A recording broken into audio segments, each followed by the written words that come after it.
Pernahkah Anda membayangkan, seorang pria yang pernah dipuji dunia internasional karena memberantas buta huruf, dan membangun sistem kesehatan terbaik di kawasannya, adalah pria yang sama, yang tega memerintahkan gas kimia dijatuhkan ke ribuan ibu dan anak-anak tak berdosa di negerinya sendiri.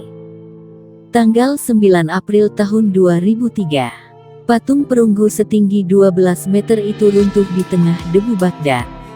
Bagi Barat, itu simbol kebebasan. Tapi bagi sebagian rakyat Irak, itu adalah akhir dari mimpi buruk, sekaligus awal dari ketidakpastian baru. Sejarah tidak pernah hitam putih, kawan. Pria itu, Saddam Hussein, adalah sebuah paradoks yang mematikan. Apakah dia singa Mesopotamia yang menjaga martabat Arab? Atau dia hanyalah jagal yang haus darah? Selamat datang di channel Obrolan Haris. Hari ini, kita tidak hanya bicara sejarah, kita akan mencoba menyelami jiwa dan warisan darah dari Saddam Hussein. Untuk memahami kekejaman seorang tiran, kita seringkali harus melihat luka masa kecilnya. Dan luka Saddam, sangat dalam. Lahir tahun 1937 di desa miskin dekat Tikrit, Saddam tidak pernah mengenal ayahnya. Yang lebih menyedihkan, ibunya sendiri menolaknya saat ia lahir. Bayangkan, seorang bayi yang kehadirannya tidak diinginkan. Dia dibesarkan oleh pamannya, Khairullah Talfah, seorang nasionalis keras yang membenci penjajah Inggris. Dari pamannya inilah, Saddam kecil belajar satu filosofi hidup yang brutal, yang akan membentuk masa depannya. Di masa remajanya, Saddam menemukan idola, Gamal Abdel Nasser dari Mesir, simbol kebangkitan Arab. Terinspirasi Nasser, Saddam muda tidak memilih jalur debat politik. Dia memilih pistol. Usia 22 tahun, ia sudah terlibat percobaan pembunuhan Perdana Menteri Irak. Misi gagal, kakinya tertembak, tapi kisah pelariannya, berenang menyeberangi sungai Tigris, melarikan diri ke Suriah dengan kuda, kelak ia mitoskan sebagai awal kepahlawanannya. Awal dari legenda sang singa. Lompat ke tahun 70-an. Saddam menjadi orang nomor 2, tapi semua tahu, dialah penguasa sebenarnya. Di tangannya, Irak berubah dengan kecepatan kilat. Minyak dinasionalisasi. Uang petrodolar mengalir membangun jalan, sekolah, dan rumah sakit. Bagi Anda yang mengingat era itu, Irak sempat dijuluki Parisnya Timur Tengah. Sistem kesehatannya terbaik di kawasan itu. UNESCO bahkan memberinya penghargaan. Tapi, kemajuan ini dibayar dengan harga yang mengerikan, kebebasan Anda. 1979. Ini adalah titik baliknya. Saat Saddam resmi menjadi presiden, dia melakukan sesuatu yang mengerikan, dan dia merekamnya. Dia mengumpulkan ratusan senior partainya dalam sebuah aula. Saddam duduk di sana, dengan cerutu di tangan. Dia mulai membacakan nama-nama pengkhianat. Satu persatu nama dipanggil. Mereka diseret keluar ruangan, untuk dieksekusi saat itu juga. Anggota yang tersisa, karena ketakutan setengah mati, mulai berteriak, "Hidup Saddam!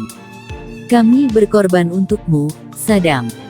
Dan tahukah Anda apa yang paling manipulatif? Di rekaman itu, Saddam terlihat meneteskan air mata. Air mata buaya dari seorang manipulator ulung. Hari itu, dia memastikan tidak ada satupun orang di Irak yang berani menatap matanya tanpa rasa takut. Dengan kekuasaan mutlak, ambisinya meluap. Dia ingin menjadi pemimpin dunia Arab. Tahun 1980, dia menyerang Iran. Dia kira perang akan berlangsung beberapa minggu. Ternyata, 8 tahun perang parit berdarah. Fakta ironis yang sering dilupakan, saat itu, Barat mendukung Saddam. Amerika, Prancis, Inggris memasok intelijen dan senjata karena mereka takut pada Iran. Bagi mereka, Saddam adalah orang jahat yang berguna. Sampai Saddam melakukan sesuatu yang melampaui batas kemanusiaan. Halabja. Karena mencurigai warga Kurdi di sana bekerja sama dengan Iran, Saddam memerintahkan serangan senjata kimia. gas mustard dan sarin dijatuhkan ke pemukiman sipil. 5.000 orang tewas seketika. Anak-anak, wanita, orang tua, paru-paru mereka terbakar dari dalam. Dunia terdiam, tapi Saddam merasa tak tersentuh. Terdesak utang akibat perang, Saddam membuat kesalahan fatal, menginvasi Kuwait pada 1990. Dia salah perhitungan. Koalisi internasional menghancurkan militernya. Selama tahun 90-an, Irak dicekik sanksi ekonomi. Rakyatnya kelaparan, obat-obatan langka. Tapi Saddam, dia terus membangun istana marmer emas, bahkan menulis novel romantis, sambil memperketat cengkeraman kekuasaannya. Hingga akhirnya, pasca tragedi tanggal 11 September tahun 2001 di Amerika, lonceng kematian rezimnya berbunyi.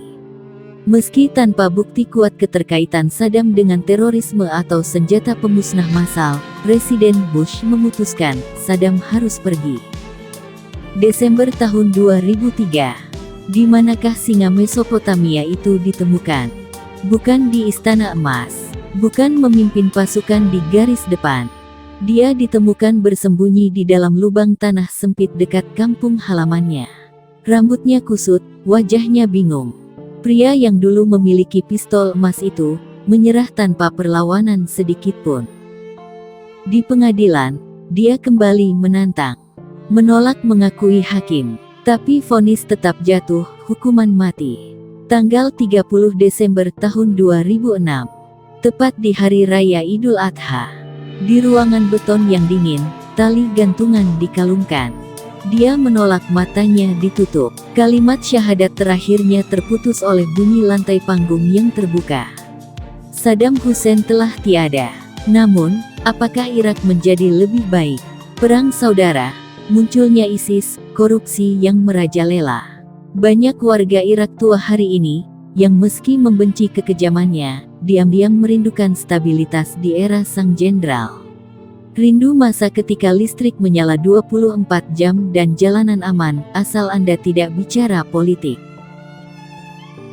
Saddam Hussein adalah pelajaran brutal tentang kekuasaan absolut.